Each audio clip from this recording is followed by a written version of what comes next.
CRISPR stands for Clustered Regularly Interspaced Short Palindromic Repeat. In short, CRISPR is a molecular tool that can be used for gene therapy by altering or replacing the desired part of the DNA strand. Cas9 is a protein that helps with the process.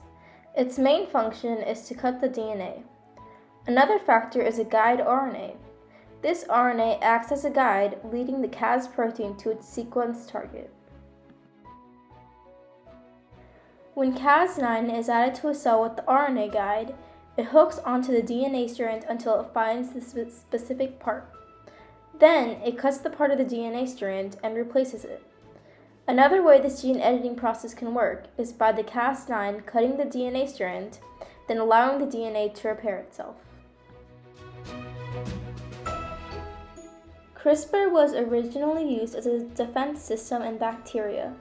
The bacteria would capture snippets of the DNA of invading viruses and use it to create DNA segments called CRISPR arrays.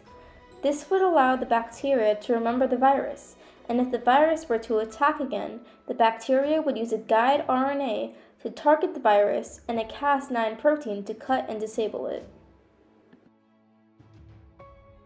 CRISPR was discovered around the same time by multiple different scientists across the world, but most well known of all was scientists Jennifer Doudna and Emmanuel Charpentier. They were the first to suggest CRISPR's use in gene editing around 1987, and both won a Nobel Prize for their work. CRISPR has the ability to cure many diseases, some being sickle cell disease, cancer, blindness, AIDS, and COVID-19. But along with these positive outcomes, CRISPR causes some ethical concerns as well. Because of its gene-altering abilities, CRISPR could change a person's physical attributes, such as their eye or hair color. It could even change their physical abilities, making someone stronger or faster, and even lengthening one's lifetime.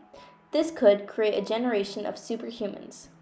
It could even produce the ripest fruits, the bulkiest livestock, and could probably even make a flying cow.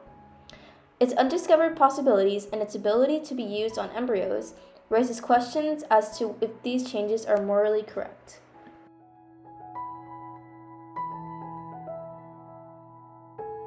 There's been a number of studies that have been done in terms of gene editing in a number of organisms, and we started with really simple stuff. So we started editing the DNA of bacteria like E. coli, and then we moved to other species like Saccharomyces, which is a form of yeast. And then after that, we started editing fruit flies. And then after that, we started editing mice. And now we are entering the era in which we are starting to do trials in humans.